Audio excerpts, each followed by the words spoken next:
Well, good afternoon for folks on the East Coast and good morning to the rest of you.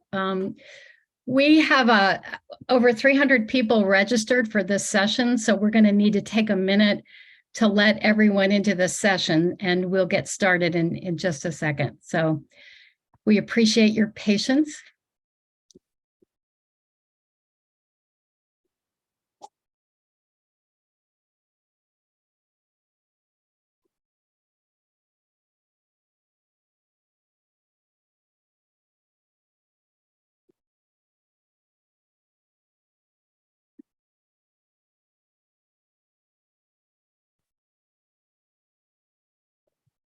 And one little housekeeping thing, because we do have so many participants, it would probably be easier for everyone. You all are automatically muted.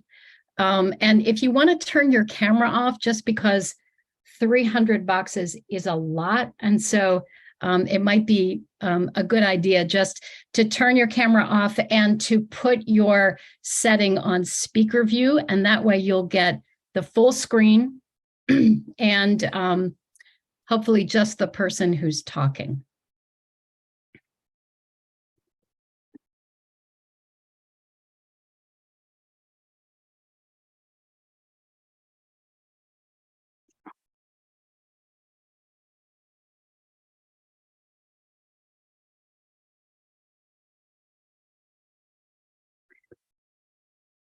So it looks like people are going to continue to come in, but I'm going to go ahead and get us started. We have a lot of ground to cover today. So first of all, welcome. My name is Sharon Easterling, and I'm one of the consultants that works with Opportunities Exchange. We are really happy to be spending this time with you today to talk about probably the most critical issue in our field right now, this incredible challenge around the workforce. And so we've organized this three-part series to take on what we think are the critical elements around the workforce. So this first session, we'll be talking about raising wages. In the next session, which will happen later this month, we'll be doing a very deep dive into staff benefits. And then in the third session in early December, we're going to put it all together and really talk about creating a working environment that really allows people to do their best work. And so my co-presenter today is Amy Friedlander. Amy will introduce herself in just a minute, but I wanted to do a couple of housekeeping items here at the top. So first of all, we are in meeting mode and not presentation mode. And so what that means is it'll be a little bit more challenging for us to manage all of the video and audio settings, but we will do our best. One of the things that means is, though, that we'll be using the chat box for questions today. So if you have comments or questions or anything you need to let us know, use the chat box. Our administrative coordinator, Meredith Flora, is with us today, and she's going to be monitoring that. So if you have a quick and easy logistical question, Meredith can respond. Amy and I will sort of take turns monitoring the questions in the chat box. We will do our best to get to everything. We've saved a little time at the end also for Q&A. And then finally, because we are recording the session today, we will share a link so that you can see this session after the fact. And that also means that we'll have a record of all the questions. So if there's something that we don't get to today, we will make sure that we address it in session 2. One other thing I want to say is that we are grateful to NAEYC, who provided financial support for us to do this work this year. And Amy and I are also going to be presenting on this topic and having more of an opportunity for dialogue at the NAEYC conference. So you'll see this session listed in the NAEYC program, and that's going to be presented on Wednesday at noon on November 16th.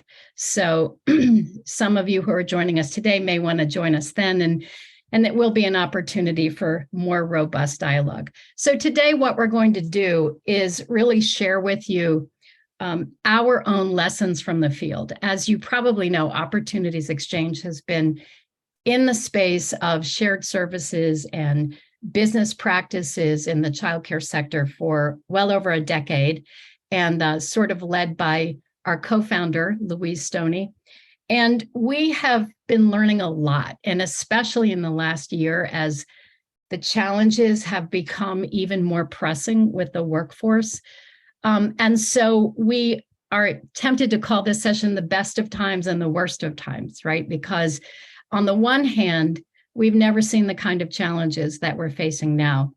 On the other hand, we have some unprecedented opportunities before us. And so we're going to put out some ideas, really, really specific ideas for you today based on our own lessons and learnings. Some of them will be provocative, we hope, and we hope that this will be an opportunity for you all to think in your respective roles about what you might do. One last sort of housekeeping thing. As I said, we have over 300 people signed up for today, and we looked at the list, and we have a very interesting combination of some directors and providers who work directly in programs. We have a group of intermediaries, people who are running shared service alliances or in other ways supporting programs in the field. And then we have a group of advocates, funders, and policymakers. So I'm very excited that we get to have this conversation today. So let's get started. So this is our agenda, and I'm actually going to hand it over to Amy now and let her introduce herself and lead us through this first part. All right, thanks, Sharon. Hello, everyone. My name is Amy Friedlander, and I also am a consultant with Opportunities Exchange and have been working with Sharon and Louise and many of you that have joined us today. We're so appreciative of your experience, your expertise, and your willingness to share your data and insights with us as we really try to respond to what we face. So we are going to just provide a little bit of background and context. We've all been living that background and context, but it is, I think, helpful to step back a little bit and try to look at patterns and trends, acknowledge what is different, feels different. And then, as Sharon mentioned, we really are working on some very specific concrete tools that we'd like to offer to the field to think about change. And actually not just think about change, but actually step forward and act to create change. So we will be talking about some real nuts and bolts, salary scales, what that means from a budget perspective, what our resource gaps might be, how we might address those together. So we hope this will be practical and informative. So Sharon, the next slide, please. So I'm sure you've all been reading alongside of us the articles from far and wide, from NPR to the New York Times to every local newspaper to our industry kind of specific policy wonk kind of stuff. But this is, I think, one of the impacts of COVID is that our kind of dirty secret within the field around our low wages and our very limited benefits, I feel like that information has kind of hit the big time, and whole swaths of the country that were not really familiar with childcare now understand the crisis that we face in terms of the poor compensation we have in the field. So across the board, this visual is showing us that pay is very low. It tends to be higher in those parts of the country that have the highest cost of living. So This is a theme that we see while we're always looking for more data. I know I'm based in Pennsylvania. I know we're always asking providers to tell us about their compensation. We're always looking for data points, but the reality is we have a lot of federal data, Bureau of Labor statistics information, and we know the story is pretty grim. Let's go to the next slide. Thank you. So, I guess one of the newer pieces of this puzzle is, of course, COVID has changed not just what childcare is open and available, but and which children are enrolled in childcare, but also how many people are working in the field. So, we know the Great Resignation. There, so many things have changed. Many fields have bounced back to pre-COVID levels of employment, and that is not the case in childcare. So that trend, while it's going back up from the dip at the beginning of the pandemic, we have not yet fully recovered. So I would posit that says, we've got waiting lists because we don't have the staff that we need to keep those classrooms open.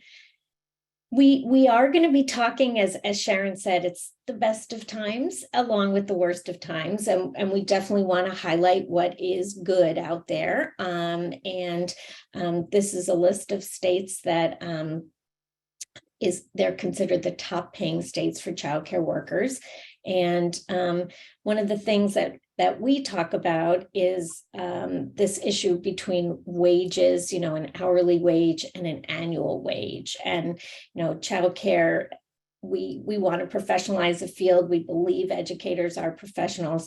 We really prefer to think about their salaries in the same way that most other professional fields talk about salaries, not necessarily hourly rates.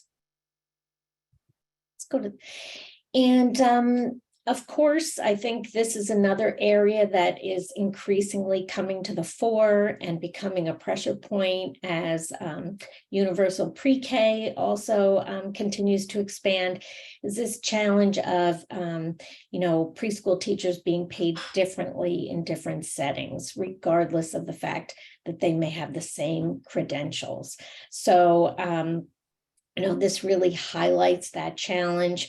And it's something that we see not just in terms of rates of pay, but also something that's deeply felt by women and their families, which is the lack of benefits. So when we have a preschool teacher teaching in K-12 classroom, she's likely to have benefits, paid planning time, be represented by a union, et cetera. And we know that most preschool teachers in community-based settings do not have those things. So as I mentioned, we definitely want to highlight the positives as well, even though they're clouds, but they're good clouds. They're not dark clouds. So there are a couple of things, and we will dive into some more of these later in our session. But we definitely have some rates that are really being strategic and thinking differently about subsidy rates, and that's very exciting. So for many years, states just did what was the first option in the CCDF plan, which was, market rate surveys. But there was always that opportunity for an alternate rate strategy, and more states are opting to do that. It takes some work. It's not as routine for them, but the result of that work is that those subsidy rates are increasing.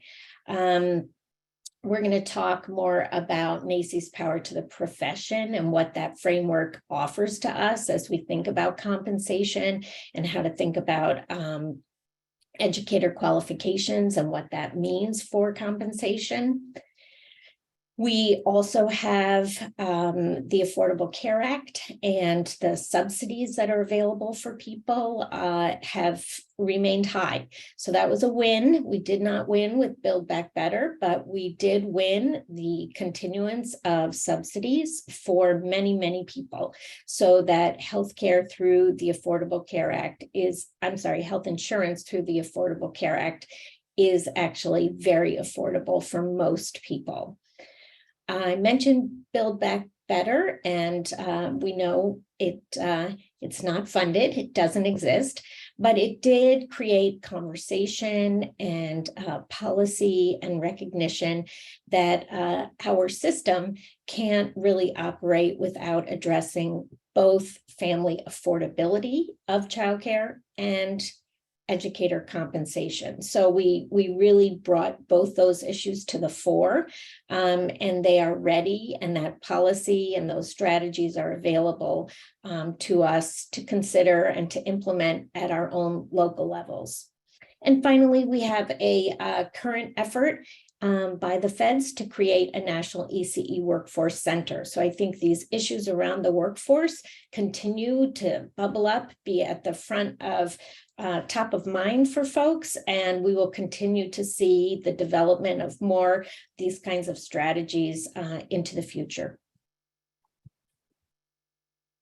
So I'm going to lead us through the first part of this, what we're calling a roadmap for change. That was what we called the subtitle for this session is a roadmap for change. And as I said, we're going to talk about really specific strategies at the program level to begin to move the needle on compensation. And I just want to say that I've also been looking at the chat box as we've been going through and seeing lots of friends from all over the country. So hello to all of you. Thank you for being here, and thank you for checking in. We see you. So the first step on this roadmap is, what are the compensation goals? So we like to start this work by talking about salary scales, because you have to understand where it is that you're trying to go. For decades, we have really understood that we need to raise wages. And we've had this kind of vague idea in our sector that that actually has really taken on more legs now, that, well, we need to have parity with the K-12 system. But what we have seen is a real reluctance for folks working in the field to get specific. If you begin to ask people, so what should those salaries be? There's a real reluctance to actually put a number down on paper.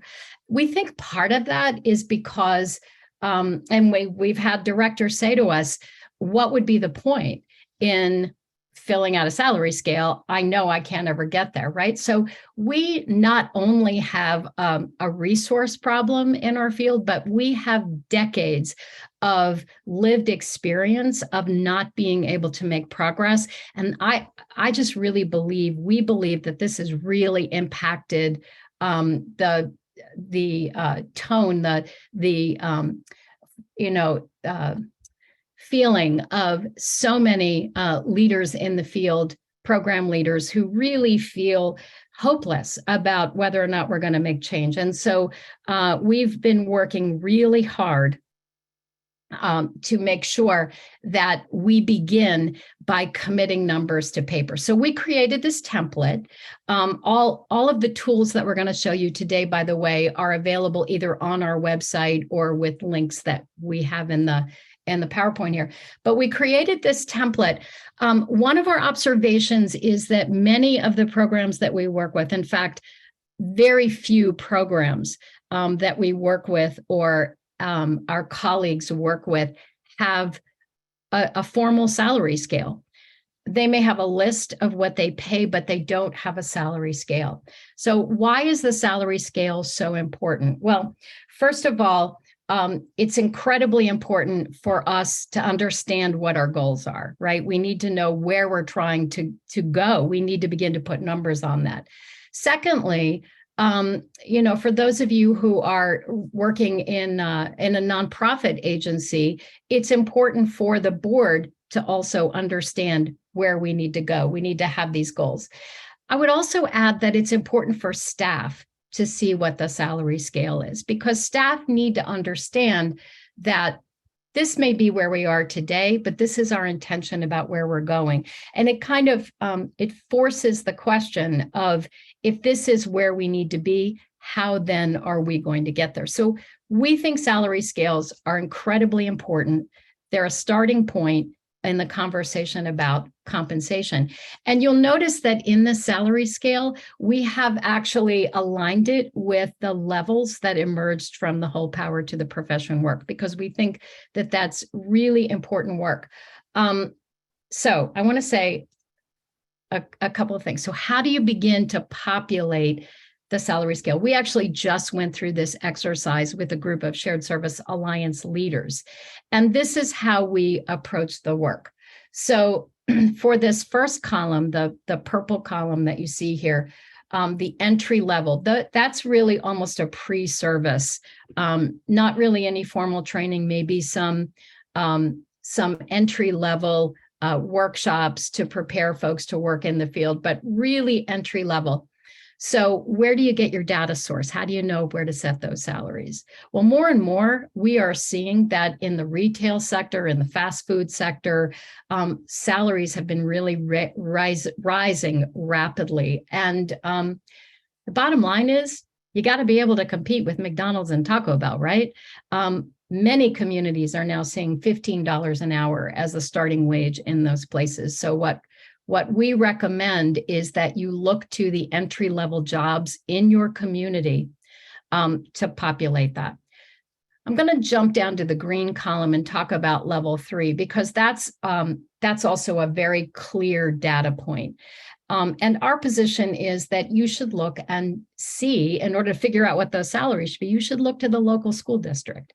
What are they paying, and what are they paying along that continuum of education level and years of service? And that will give you guidance in how to fill this out. And so then for ECE level 1 and level 2, you can look at similar jobs, similar education levels, and find midpoints between entry and your master teacher level. But once you really begin to populate this, it's really eye-opening, I think, for a lot of folks to really see what these numbers look like. Where is it that we're trying to go? So the second thing I want to say about the salary survey is the template is that you should change it, right? You should make it appropriate for your own community. And the document that I have up here on the screen is actually what Wisconsin did. As I said, we just finished a community of practice with several of our leading alliances across the country. And the folks in Wisconsin at Wieston took the salary template and made what I think were some terrific changes. So if you look across the top in Wisconsin, they have teaching levels that are embedded in their system. And so they aligned what we had with Wisconsin levels. And then I love what they did down at the bottom, which was taking into account both tiered reimbursement for their quality rating system, but also the fact that quality costs more, because a quality program is very likely to have folks with higher levels of education, right? And as you move up the continuum, where you're hopeful that your workforce is going to represent higher and higher levels, that means your cost is going to go up, and that means salaries should go up. And so they accounted for that. And then I also love what they did over in the bottom right-hand corner. They because they work in that alliance with home-based providers, they populated that with what they thought home-based provider compensation ought to look like. I want to say that the bulk of what we're going to talk about today is going to be focused on centers, primarily because centers are mostly dealing with the HR and the staff issues. But compensation, of course, is an issue for home-based providers. And we have a lot of resources also on our website that speak to those issues as well. So the second point in our roadmap is understanding our gap. How do we go from where we are now to where we need to be? how is it that we're going to get to an understanding of what those resources are, what resources we need. So calculating the gap is, it's really a math problem, right? We want to understand what our current cost of care is, what the cost of care would be if we got to the salary and benefits that we believe we need, and then what's the difference. So here's where OpEx has really landed as we've provided technical assistance for providers to begin to sort through these numbers. So we've created this budget template, and I want to point out a couple of things about this. So first of all, in the bottom right-hand corner, you'll see, these are all screenshots, by the way, of the template. The document itself is an Excel spreadsheet, and you can download it from our website, and you can fill it in and use it in whatever ways you need to, but it's there for your use. But the way that it's set up is as an Excel spreadsheet, and I believe it's got 5 tabs across the bottom. And if you can see from those tabs, let me see if I can get my pointer to work here.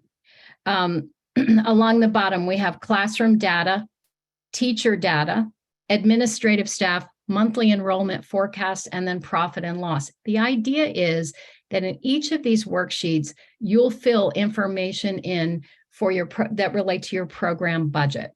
And so in classroom, you'll put down each classroom, student by student, what's the tuition or the funding that comes in for each of those students. In teacher data, you'll populate that. That's actually this screen you can see in the middle of the page, which says teacher pay data. You'll populate that with every single one of your teachers' salary information. And then up in the right-hand corner, there's a little box to put a percentage for benefits. And so you can actually see what happens if I'm going to put 20% of my personnel budget toward paying benefits. And what's the effect if that goes down to 15% or if it goes up to 25%? And the beauty of the spreadsheet is as you change things in any particular cell, it carries through and allows you to see the bottom line. Anyway, when you're all done, it'll generate a profit and loss. So here's our recommendation when you're trying to calculate the cost of care. So if you're running a program or if you're supporting a program working on this, you first sit and fill out this spreadsheet with your current numbers. You take a look at where you stand, and then you make a copy of that budget and you go back and do a second version, but this time you're going to plug in all of your salaries from your salary scale. And when you're finished, and you're going to adjust that benefits number according to what you think that needs to be. And when you're done, you're going to come up with some number that tells you what's the gap between where I am now and where I need to be. I'm talking about this like it's really simple and easy, and I want to acknowledge that it's not an easy task for a lot of reasons. Again, a lot of providers don't actually have good numbers on their program. And then we've also seen some resistance. Actually had providers say back to folks leading their alliance, what's the point of doing this? I know it. I know nothing's going to change. So we know that we're up against some real challenges, but we think having these really specific tools and a step-by-step roadmap is going to help us kind of break that logjam, and we really need to try. So, Amy, I'm going to pass it back to you. All right. Thank you, Sharon. And this is the third step in the roadmap, is really taking a look at how fully or how well we are using our current and available resources. So this has been the long focus of our work at Opportunities Exchange has been about trying to make sure that we are operating efficiently and effectively and thinking about how we can scale and work together in order to try to keep administrative costs low and keep as much money in classrooms, including educator compensation, as possible. So this is an issue near and dear to our hearts, and we will dig in if you don't mind going to the next slide. Awesome. So, these challenges or these questions are really about business management, kind of how are providers able to manage their businesses? And we know that, our field has a lot of variety. There are some similarities or some norms. The norms are that we have very many small businesses and that we have a lot of small business owners that are not particularly expert in small business administration, right? That folks who are much more interested in their communities, their families, the kids that they're working with than they are about their own business books. So that creates some challenges for us, but it also creates opportunities for intermediaries and for business coaches, quality coaches, to get more engaged and more constructive about how to support business practices. So, we really want to apply the iron triangle metrics and think about making sure that we've got full enrollment and full fee collection.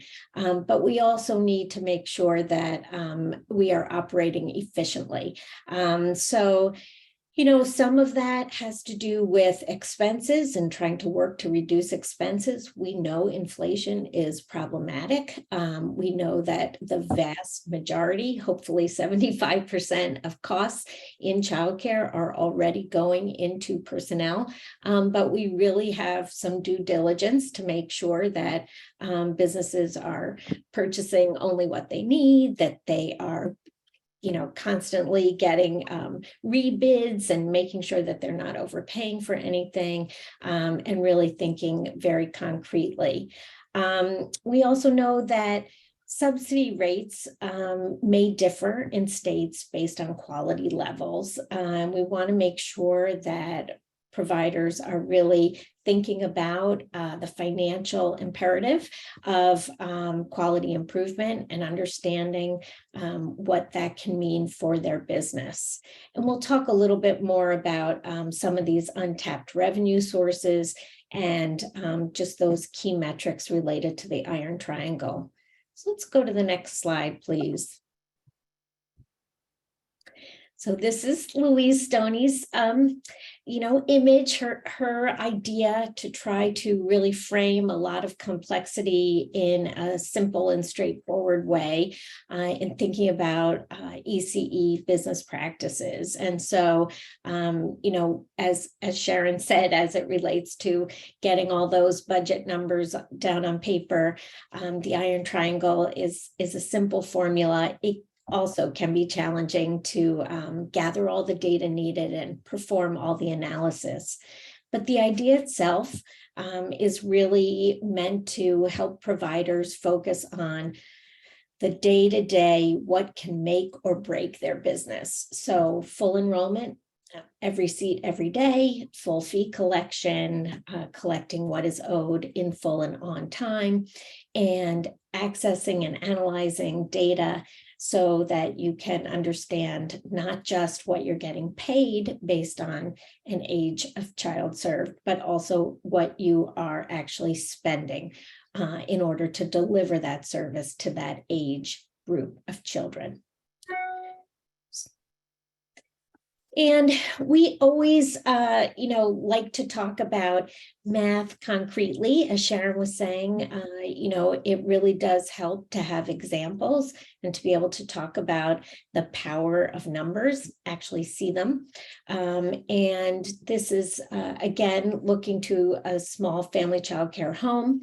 And the smaller the business, the more greatly they are impacted by small changes, right? So both, it means that, if inflation is going to potentially impact a provider, I'm sorry, that, the revenue that she can earn in a small setting is capped. And so, it's going to be much harder for someone who's in a small center to make up for, one seat being vacant and those kinds of scenarios. So here we're just trying to show that, if your revenue is already capped because you can only serve by licensure 6 children, any kind of anything that goes wrong, anything disruptive towards that would create a vacancy rate, just has an immediate and really big impact on your amount of compensation that you can earn for that year. And so,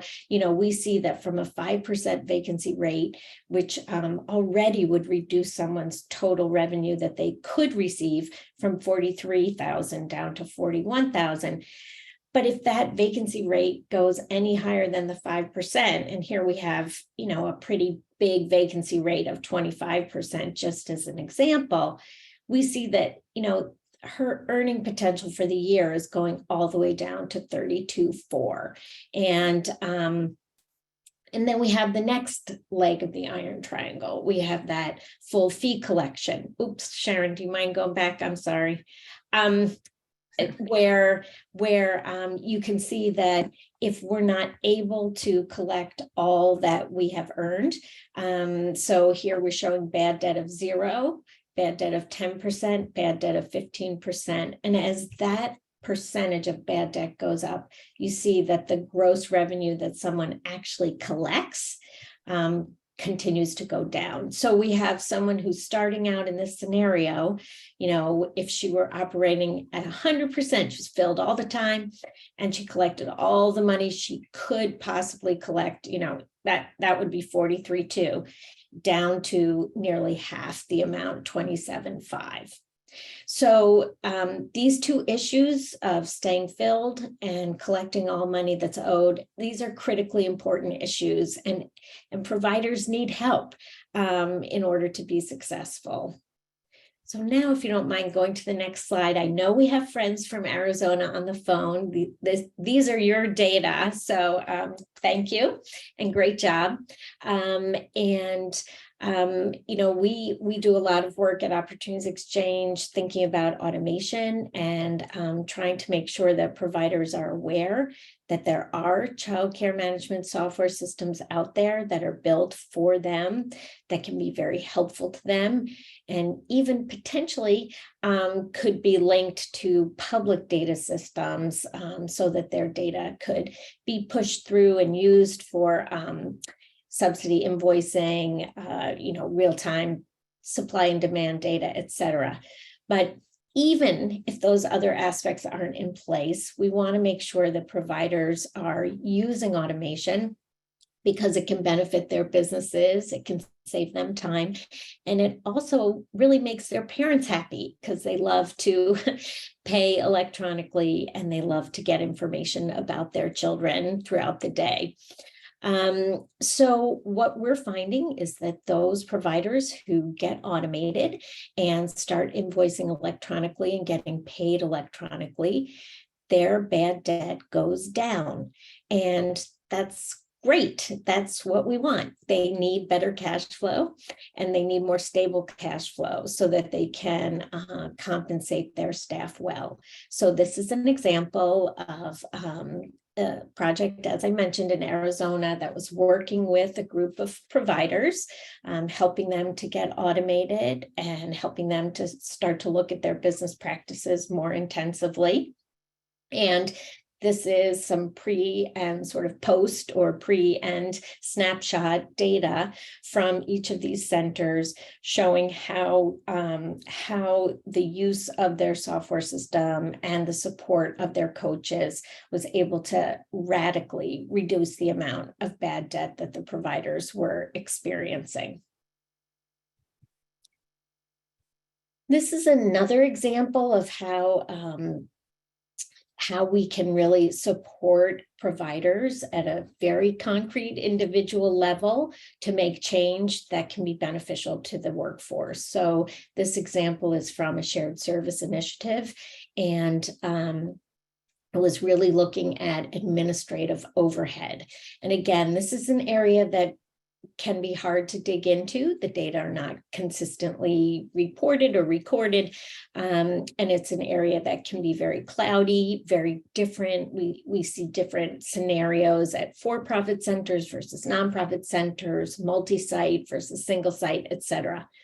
But in this example, prior to joining a shared service alliance, this provider was spending only 48% of their overall personnel costs on classroom staff. And they had 17% that they were spending on support staff and 35% on administrative staff. And after being a part of an alliance for a year, and benefiting from the services that alliance provided to them centrally. So the alliance staff was doing some administrative tasks. And by virtue of that arrangement, this provider was able to change their own administrative team, reduce their own administrative team, and they were able to pour more of their personnel dollars into their classroom staff. So it really made a big difference for the teachers employed at this particular site. Another piece that we wanted to talk to you about today, we gave you some examples of how coaching with providers can be very helpful in making sure that they have as the best cash flow they can, and potentially using some of those dollars to support their staff. Talked about how shared service alliances can also support providers and thinking differently about how they use their personnel expenditures and trying to repurpose as many of those dollars into educator pockets rather than admin costs. But we also wanted to talk about some resources that are out there now related to COVID and what opportunities they might present for both the immediate term and potentially the longer term. So I know that in most of our states, we've had lots of different workforce grants or, COVID relief dollars that have hit the scene. And there is a lot of fear about that cliff that we're facing.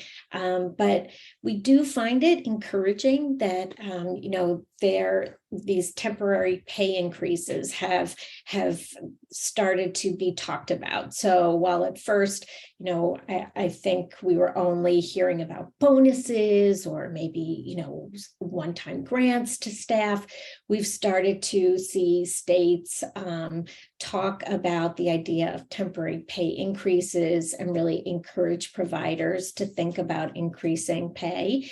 And while it's important, and this information, and Sharon's got the source noted here, it's important that, staff be informed that it's temporary and that there are, lots of logistics related to that. But I think just the idea of dipping our toe into increasing staff compensation is a positive sign. And I would suggest that that this is another place where, yes, we can do a more extensive scenario and financial machination, as Sharon pointed out, around the whole, what would our ideal compensation package look like and what does that mean to our gap? I also think that if there may be a more expedient way to think about that, and that is, if you are a provider that has temporarily increased staff wages, thanks to time-limited grants, I think that that's your gap. And that you need to make sure that you are doing everything you can, working with the business coach, working with, if you're part of a shared service alliance, advocating with in your community, looking to the business sector, finding additional sources of funds. But, I think in this environment, if you really intend to take that temporary staff, that temporary pay increase away, I think you're really going to risk losing those staff. So I think this is kind of a stopgap for us in terms of saying these are the actual numbers. And these are the numbers that we need to be thinking about as administrators, as boards of directors, as advocates, because I do think that cliff could potentially mean that we lose a lot of teachers to other work, because the idea of someone in this economy taking a pay cut seems really unrealistic.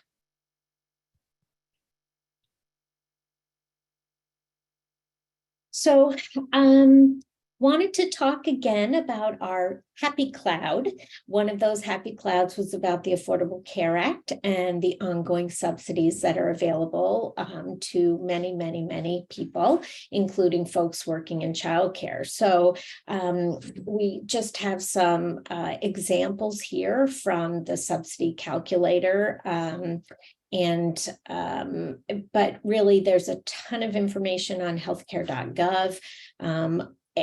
It's just a little bit of information that's needed in order to get a good idea of what a monthly premium would cost for any individual in your community. So, I think that these examples, we've got Denver, Atlanta, Des Moines, obviously the premium is going to depend on the number of folks in the household and the household income, but the subsidies are substantial. And for many of us, the Affordable Care Act is relatively new and obviously has become much more robust as of late. So just want to make sure that you all are familiar and can help spread the word that these plans are for individuals. So each individual needs to reach out and contact health navigators on their own. That process, it should be relatively painless. It is free, but program directors, providers can facilitate access to the marketplace. By either engaging a navigator. These folks work free of charge to any of us, but a program director can make time for a navigator to come, or they can make sure that they give their staff paid time off the floor to reach out and speak with a navigator. They can definitely support that process. And in addition, even though an individual's access to health insurance through the marketplace is done one-on-one, an employer can really supplement what an employee receives, what kind of health benefits, what kind of health services she has. And we've listed a couple of different options here, but these can be compared to the cost of health insurance. These ideas are very reasonably priced, very doable, and providers need to reach out to brokers in order to price and understand what those other benefits might be. So we are always surprised that there are not more providers out there working with benefits brokers. Again, this is another message. Love for you all to be out spreading, that benefits brokers work free of charge to businesses. And it's really, really a very efficient and effective way for a provider, a small business provider, to get access to a lot of information and a lot of options based on what they can afford for a whole variety of benefits that they could make available to their employees. Open enrollment is happening soon, and Sharon was telling me it's actually November 1 in some states. In most states, it's November 15th. That period, that window closes at the end of the calendar year. So we definitely want to get this message out there. We'll be talking a lot more about these issues in detail at the next webinar that we're having. Another piece of our COVID puzzle we have, some of these federal tax credits that are available that were related to difficulties that businesses had during COVID. And so the employee retention tax credit is one such federal tax credit. It does require an application process, and many of you may have heard ads on the radio or on TV about, sort of 1-800 will file your tax credit for you. But those are places that are going to take a large cut of what they help any business to recover. So given that our field is so under-resourced, we really hate to think of a provider, who goes to one of these folks and is able to get, whatever, $100,000 is their tax credit, and they have to, they only see 50,000, let's say, because the other 50 is going to this entity that helped them complete a relatively straightforward application. So we did want to provide these resources for you. Civitas Strategies Early Start is an entity that we've done a lot of work with. They are working in several states, and they can be available. So in, let's see, I've got it written down here: New Hampshire, Texas, Colorado, Wisconsin, Virginia, and Indiana. Any provider, any licensed provider in those states can call Civitas Strategies, or sometimes it's through a quality improvement system, but they can access free business coaching that includes support in completing the application if they're eligible to get this federal tax credit. If Civitas is not in your state, I would encourage you to reach out to them and find out what it might cost for them to train you so that you can work with providers and do this work, or what it might cost for them to sort of expand their ability to respond to folks who need help, to include providers in your state. Our understanding is that the pricing for Civitas, their services are relatively inexpensive, and that this is a pretty cost-effective way to get a lot of help to providers and have that help paid for through a third entity, so that they're not having to lose out on a big chunk of a tax credit that might be coming to them. Next slide, please. Oh, I think it's to you, Sharon. It is. Thank you. Amy just talked about a lot of ways that we can help providers either earn more money or keep more of the money that they are owed. And those are all really important sources of revenue for closing this gap. Right. The one, and as Amy said, we're going to do a much deeper dive into benefits and especially healthcare in the next session that we do. But I just wanted to share that I've been having some conversations with colleagues who are running programs. And because they've been working so hard to try to provide benefits for their employees, they've been paying for private health insurance. Which is a really good thing to do. And one of the things that we're helping them with right now is doing an analysis of what would it mean if I were to move my staff from private health insurance, which is incredibly expensive, over to programs, over to plans that are on the exchange, and then take that money that I'm spending for private healthcare and use it to help supplement their out-of-pocket expense and do salary increases. In some cases, that can be a really good strategy for being able to both raise wages and provide even better benefits. We really think this deserves a hard look. I think Amy said at the top of this this webinar, we didn't win Build Back Better, but we won a whole lot of new investments in providing for affordable health insurance. And as a field, most of the staff working in childcare, because of their low wages, are going to benefit enormously from that subsidy. So we need to take a good hard look at the many different ways it can really help us address this issue around workforce.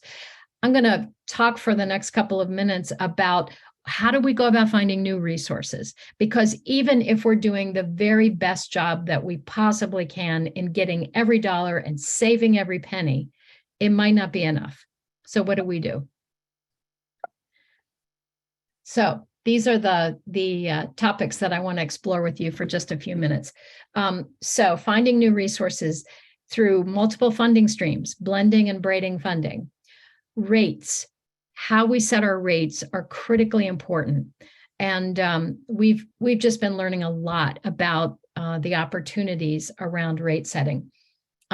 Maximizing ARPA funds, we talked about that a little bit already, and maximizing subsidy reimbursement. What's the role of a shared service alliance, especially for small providers? How can being part of a shared service alliance really focus on addressing this question of workforce compensation? Looking to the business community. We're living in a time when employers are more aware than ever before that they just cannot function without a solid, stable childcare system. And so employers in many communities are looking for opportunities to make investments. And then finally, the role of advocacy. So we're going to talk about in detail about some of these topics.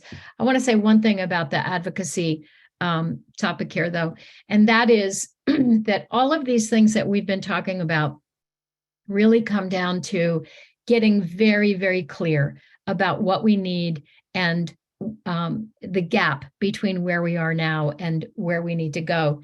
And a quick word about advocacy, and that is that if we know our numbers, if we have a better understanding of what that gap actually is, it's a really powerful advocacy tool. Because it's one thing to sit across from a policymaker and say we need an increase. It's another thing to be able to say we need to move our teachers to these salary levels, and this is the investment that we need to do that. It's a really powerful way to make our advocacy have legs, if you will. So I want to talk for a minute about blended and braided funding. What you're seeing here is a chart from a colleague of Amy and mine, who does what we think is an exemplary job of accessing every possible resource. This is a program that serves over 400 children, and they have successfully, because of their size, by the way, and this is another issue. This is, it's pretty hard if you're running a program with 50 or 75 kids. You don't have a lot of bandwidth as a director, right? You're a pretty small operation. You are probably not in a position to compete for a Head Start contract or to meet the requirements of pre-K or figure all of this out. And so shared service alliances can be a solution for small programs. This happens to be a large program that has really smart staff who are able to put all of these pieces together. But this is what can happen. And that salary scale that you saw at the beginning that had actual parity with K-12 teachers down at one end and starting salaries of $30,000 and up, those numbers are pretty close to where this program is, because they're able to access multiple funding streams. So you can see, just how complicated it can be when you're putting this piece together with this piece or these two funding streams. But a couple of things I want to point out to you. First and foremost, they are not putting children in classrooms according to funding streams. I've walked into programs and had directors say to me, that's our Head Start classroom. That's our pre-K classroom. Those are our subsidy kids over there. That's not where we want to go with this. What we're trying to do is to put the money together in a way that follows the children and allows us to be able to get to where we need to be for a highly qualified workforce. But this is not about putting kids in buckets according to their funding stream. So what they do in this program, which is really brilliant, I think, and I want to point out to you, is that the money follows the families, but then they are able to kind of bucket levels of service based on the resources they're able to draw down. So you can see that the lines that are highlighted in the light yellow, those are a shorter day and a shorter year. So those are kids who are served in what we might describe as a school day and a school year from September to June. And that's because those families either qualify or prefer one funding stream, and then they can make it work for their family. But the program then is able to draw down between, as you can see down at the bottom, between $7,000 and $11,000 a year to pay for that service. Up at the other end are families that need full day and full year. And in almost every case, they're able to bundle together more than one funding stream. And then that allows them to get to the full cost of quality, which is that $17,000 to $20,000 a year. So that's where we need to go in terms of blended and braided funding. And it has a direct correlation in being able to do the kind of workforce supports that are needed. One other thing about this program, which is a little unusual, and that is that the teachers are actually represented by the local teachers union. And that's really given them some negotiating power, and it's sort of, lit the fire underneath the board of directors so that they know that that's the goal that they have to meet, that those are the compensation packages that they've negotiated. But it's really a stellar example of how blended and braided funding might look at its best. So another issue is rate setting. Let me share two quick stories with you about why rate setting is so important. We're working with a program where the local community is struggling mightily with the issue of teacher wages. And they just literally, half of the classrooms in those programs are closed because they can't hire teachers. And they can't hire teachers because they're paying, between $12 and $14 an hour for entry level and lead teachers. So as we've been helping the Alliance leadership there sort of dissect the budgets and figure out what's going on, one of the things that they've learned is that the tuition that they're charging, so that it's a really unique situation. The tuition that they're charging is not very high because most of the people in that community are not high wage earners. And the directors in the programs don't want to outprice families in the community. But many of the folks who are using those programs are actually not from that community. They're higher wage earners that are coming from nearby communities because the cost is so low in that community. So those programs are really stuck. And the Alliance leadership there is really working brilliantly, I think, in helping to change that pattern and getting them out of that really unsustainable situation in which they find themselves. So rates. So here's the point. The rate setting is critically important, right? In another program that I was talking to recently, they happen to be in Vermont, and the maximum subsidy rate in Vermont is pretty high, but they're not able to actually collect that because the board said, we don't want to set our rates that high because of this issue about affordability. So this is a huge issue, and we need to maximize rates in the sector. We need to collect the maximum amount that we can, whether it's from subsidy or private tuition. But we also have to balance family need, right? And so one strategy that we're proposing is Once you've done all this due diligence and you understand what your true cost of care is, consider setting that as your published rate. This is the cost of care. This is the cost of this service for infants, for toddlers, preschoolers. This is what it costs. However, we offer a sliding scale. This is something that private schools do really, really well. And we just have not, I think, really employed this terribly well in the childcare sector. But once you've got that published rate, and then you offer a sliding scale, that allows you to do a couple of things. That allows you to, first of all, for families who can afford it, collect the maximum rate. In a number of states, in order to be able to get the maximum subsidy rate, you have to charge your private parents that amount. And so those are all interrelated. But another thing that enables you to do when you offer those scholarships, it allows you to do some fundraising around filling that gap, right? And you can tap a variety of sources for your, quote, scholarship fund. It's a perfect place for local employers to invest. It's also a perfect thing to organize fundraisers, special events around, or tap alumni families. I mean, the bottom line is it's easier to raise money for a scholarship fund when you're saying we're helping families afford the cost of care, but without causing your staff to be the ones who subsidize that cost. That's really the bottom line. So rates are really important, and we need to be paying attention to rates. And here's another reason why related to rates, because a number of states are making progress on raising the subsidy rates.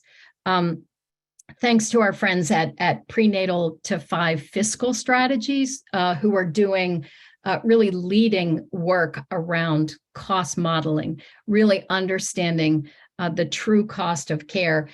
You can see in this chart how many states are really engaged in the work of understanding the cost of care. So states are absolutely moving away from market rates. That is really good news for us because reimbursing programs based on what people can afford to pay is breaking our field.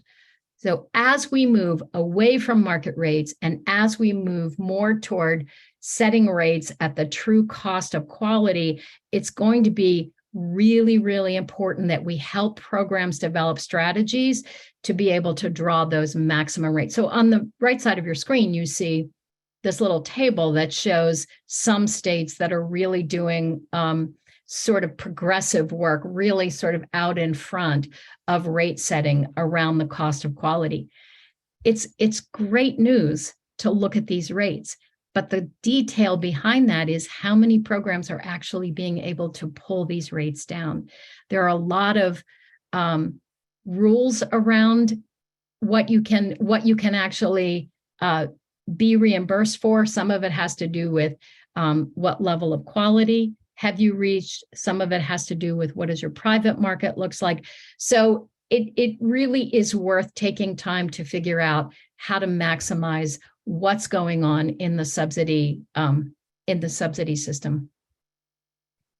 So I want to spend just a minute talking about shared services and why shared services can be an incredibly helpful tool as we're trying to address workforce issues. Why are shared service hubs an important tool? Well, first of all, as we've talked about, programs really have to be operating lean and mean, right? And that means they've got to be using automation tools. They've got to be collecting financial information and really understanding how their program is operating, lowering their administrative overhead as much as possible.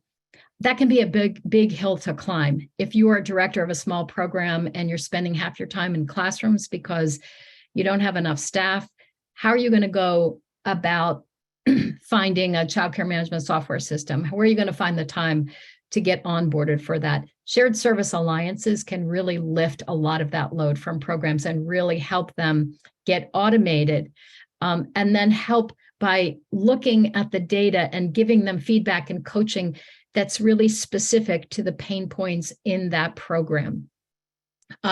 Shared services are able to offer back office financial services. That pie chart that you showed where the program went from spending 48% of their staffing budget on teachers to 62%, that happened because they were able to utilize administratives instead of having to pay a person to sit and go around and collect attendance records and then sit at a computer and enter child by child attendance records.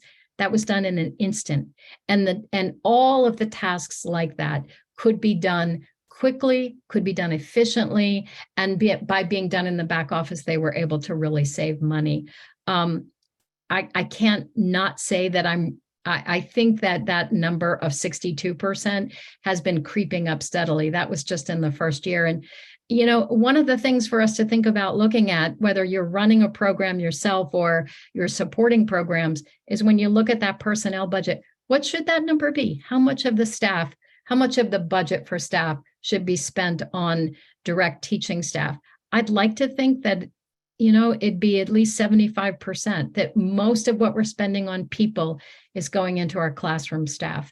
Really something to think about. And shared service alliances can really help move the needle on that. Leveraging the power of scale. Again, having the time to do all of these things. And one of the things we're going to explore in the third session is what happens in a shared service alliance when a director no longer has to be the chief cook and bottle washer, right? No longer has to chase parents for tuition payments, or when those administrative tasks or facilities maintenance, all of those things are able to be offloaded, and the director can be repositioned as the pedagogical leader in a site. That really helps to transform the working conditions in that program. We're going to do a deep dive in that in session 3, but leveraging the power of scale to manage operations and reallocate, refocus that program really on the work of teaching children and working with families. And then accessing multiple funding streams. I talked about that with the blended and the braided funding. So much easier to negotiate large scale contracts if you've got the back office and a deep bench to be able to do that. And then finally, this piece about advocacy. We've got the numbers. I have to tell you, that chart that you saw about Arizona and just the improvement in a short period of time in the bad debt was one of the data points that really got the attention of their state child care administrator to say, wow, this really works. Let's invest in it. Having data to make your point is an incredibly powerful thing. And shared service alliances can really help collect the data and then communicate that effectively to the people who are making decisions about how the system is going to run. So I wanted to show you an example of a theory of change for a shared service alliance that was really organized specifically around addressing compensation. You know, one of the things that's motivated us at OpX to take on this issue and to develop this series and do more work in this arena is the fact that, first of all, this is the #1 crisis in early childhood right now. And secondly, we have seen a lot of activity around shared service alliance building. But we feel the need to take that extra step and to really work with alliances and alliance leaders to help, you know, make that final connection, if you will, right? So we know that folks are beginning to do better when they are able to save money, bring in more resources. But that final step of really building a salary scale, investing in benefits, is the hardest step to take. And so we're really in a space right now where we're trying to help our alliances move more deeply into that space of connecting shared service alliances as a strategy for addressing compensation. And so what would that look like if we organized an alliance specifically around this work? Well, so the top line is the strategies. What is it? What are the services that our alliance is going to offer? So CCMS onboarding. making sure that people have access to the software and know how to use it and are using it well. Looking at their data and providing business coaching that's getting them to best practices. HR supports. We have a number of alliances that are starting to step into this space, doing really good work around helping programs understand what it takes to find and hire and keep really good people on staff, working with experts around figuring out the best benefits plan, those kinds of things, creating HR supports. And then finally, in my imaginary alliance that I'm writing my theory of change for, I built in a subpool. And I'll tell you why in just a second. So if you look at that second line, targets. So what do we think is going to happen if we provide these strategies? Well, we're going to reduce administrative overhead. We're going to increase the percentage of our payroll that we're spending on teacher wages and benefits. We're going to increase the director time for staff support, and we're going to be able to offer or increase paid planning time. So not only are we going to have an effect on the bottom line of the program, we're going to be able to reinvest those resources into some wages and benefits, but we're going to give time back to the director. So the director can be in classrooms, observing, giving feedback, working with teachers, and we're going to give teachers time to think and plan and do their work in a reflective way. And then what do we hope the outcomes of all of that are going to be? Well, we should be able to lower staff turnover. We should be able to recruit stronger candidates. The program should be able to engage in more reflective teaching practices. And if we do all of those things, we will get to better child outcomes, because that's what we know that kids need. So that's an example of how a shared service alliance is organized around a compensation strategy. So we just want to make sure that you know that we have lots of resources that we hope you will use, take advantage of on our website, and we've connected you, as we said earlier, to the Civitas strategies. They're doing a lot of this on the ground work directly with providers. But check out our website, the Financial Management Toolkit. There's a section for centers and a section for home-based providers. We also have a page on starting a shared service alliance. So if that's something you're interested in, go check out those resources. And then the specific tools that we talked about today were the budget template and the salary scale. And those are both available on our website. And then up next, on November 22nd, we're going to do a deep dive into benefits. And then on December 13th, we'll talk about moving beyond wages and benefits, what makes teachers really stay and thrive in a program. So we have finished right on time, and we wanted to take a little time to respond to questions in chat. And do people have the power to unmute themselves? Can we do that? Meredith, you would have the answer to that. Yes, they should be able to unmute themselves. Okay, so if people want to chime in, and we have a few minutes for discussion and questions and dialogue, we'd be really happy to hear what you think about all of this. And Sharon, Amanda asked about the PowerPoint being available, and we will make sure we send this PowerPoint out to folks who registered to attend. Not everyone who registered was able to attend today. And so we will do that. And we do have a YouTube channel, I guess. So we will make our recording available there. Great. Yes. Yeah. And to get to the YouTube channel, you go to the website and you go to social media, and it'll connect you to our YouTube channel, our LinkedIn page, and our Facebook page, all of our social media properties. We don't do Twitter.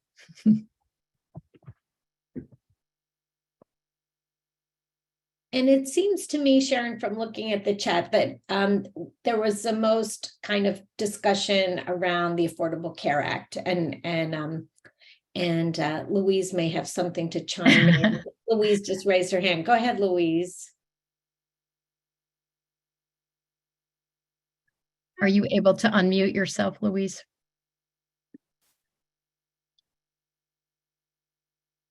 I see your camera. Meredith, can you unmute Louise? Hold on, let me check real quick.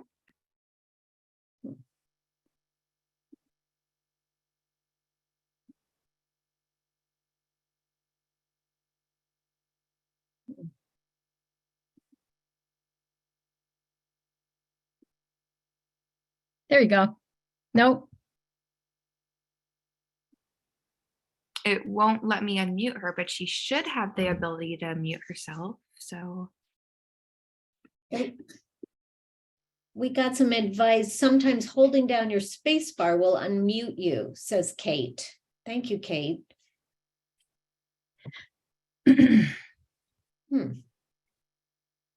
Strange. Well, we have silenced Louise Stoney. That feels unforgivable. Took technology. So it's saying, Louise, we can ask you to unmute, but maybe that will work. Am I unmuted now? You did Yay, I'm unmuted. yay. So what I wanted to say was this. I was thinking about what Amy, I think it was Amy, what you said about benchmarking. If you made temporary wage increases to staff and you use that as a way to benchmark the gap and to sort of use that as your touch point for advocacy going forward. Just before this call, I was reading the National Women's Law Center's report on how ARPA funds were spent by the states. And a number of states spent ARPA money for wage increases for staff.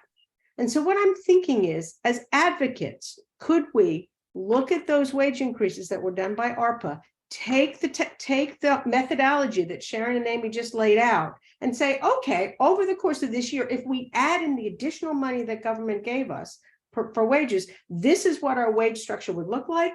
This is what the gap is. Now let's raise our rate. Now let's go for ongoing operating money to fill that gap. But you could actually run those numbers on a statewide basis as an advocacy organization, if in fact you're in a state that did that. Yeah, I think that's a good point. I think it's also true that there's been some movement on wages, right? That, we've had to just, again, to kind of compete with the local McDonald's. So I think the story is more nuanced, but we don't really have a way to understand that or get our hands around that data. So I definitely think there's movement, and it would be so good if we could figure out where things have happened and what the impact has been, right? So if people have been able to raise wages a little bit, has it helped them attract more people? Has it, what's the story? We're not really able to get that information in sort of a systemic way, which is why, OPEX is always talking about the need for data. But clearly we're in a time of really big change in our field. So I flipped some switch, which may allow all of you to have the power to unmute yourself if you want to jump into the conversation. You feel free to do that. And if you are done and you need to go, we thank you for coming and we hope to see you the next time, or maybe see some of you at NAUIC. But we have a few minutes left. We'll hang out if people want to talk. I have a question to tie into the ECE marketplace and benefits, if I could. Sure. I think will you tell everybody who you are, because we know who you are. Carla Hoftalent, Southwest Human Development here in Arizona. Thank you. Yeah. I think because last year we brought in a navigator to come and talk to folks about the navigator, and then he was also a broker, so he talked about different benefits that can be offered. And it was like planting a seed. And so it's been really successful because then folks thought about it. And even today I had someone say, hey, can you give me that gentleman's number? I want to reach out. I'm always really torn with benefits versus the marketplace, private healthcare benefits versus the marketplace, because sometimes staff make just over, right? Just over so that they can't now qualify for state benefits if they had benefits like through access or Medicaid here in Arizona. So what do you guys recommend when talking to directors and owners about that? Is it better to put them in a place where they have private benefits that potentially they can't afford to pay, or over, I think you know what I'm asking, or raising their wages to a point now they can't qualify for services? I just think that would be a good conversation. Yeah. So we are gonna do a deep dive next time. Okay. But we've got a program in Tennessee that has been really leading the way, who is sharing lots of really helpful information. So basically what they've done there is they've figured out, and it's a large center, so they have more than 50 employees. So they have to follow some different rules, but basically they've had a broker work with them to figure out what every person on the staff who needs health insurance, right? Folks who don't get it from maybe from a spouse, what it would cost them on the marketplace. And they've done this very detailed analysis of that so that they can figure out how to offer the right level of, they're basically paying those premiums on their behalf, Carla, is what it comes down to. And even though they're not subsidized, they're more affordable than the private health insurance. And their private broker is helping them with all of this. It's a really, really fascinating case study. And then they figured out they offer, the other way you can qualify is if your employer offers health insurance, but it's not affordable for you, right? So there's lots of complex rules, and we'll be talking about that. But in the meantime, you may want to really talk to some brokers in your community to get the skinny on, and find somebody who will work with you, right? Because not all brokers are created equal. So you need to find somebody that's really invested in wanting to help you with this, but they can help you break down the rules, both for the feds and in your state, and help work program by program to figure out the best scenario. I think, Amanda, did you want to? Yeah, if you don't mind hanging on for another minute. So I thought this was a great presentation. I'm looking forward to the whole series. I wanted to specifically comment about the slide that shows the targets and the outcomes.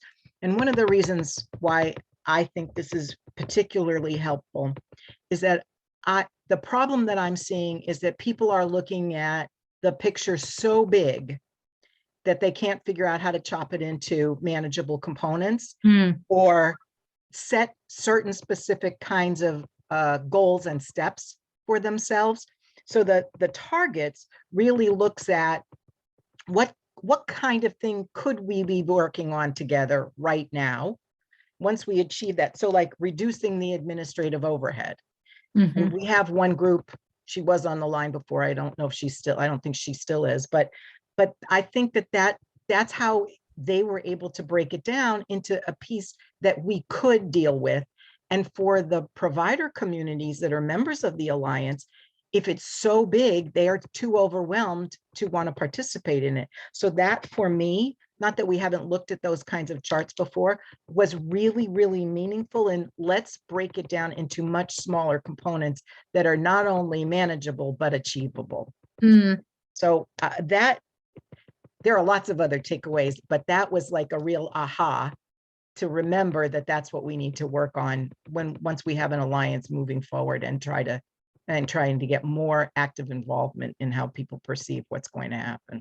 Yeah, thanks for sharing that, Amanda. We've been pretty laser focused. For people who came to the OPEX conference, you heard Louise's final keynote on impact, right? Lean impact. And so we've been trying to practice what we preach and to really think about how can we drive impact in shared service alliances. And, you know, we've come to the conclusion that there isn't anything more important for these alliances to take on than this issue around the staffing crisis and wages and benefits. So, so that's kind of what's driving that work that we're doing now. And we're really excited about the possibility. Well, I appreciate all of your leadership in this. It certainly is making a difference in New Jersey. So thank you. Thanks, Amanda. All right, well, we are at time. Yep. And so we will have a record of all the things in chat. We'll go through that pretty carefully and try to make sure that we have incorporated information in the next session, that we're thoughtful about how we respond. As always, feel free to reach out to any of us via the website. You can do that. Our emails are there. And we're happy to hear about what you're trying in your community, what's working, what's not. We're happy to think with you about what we might try next. We're all on this journey together. So thanks, everybody. Thank Thank you. you.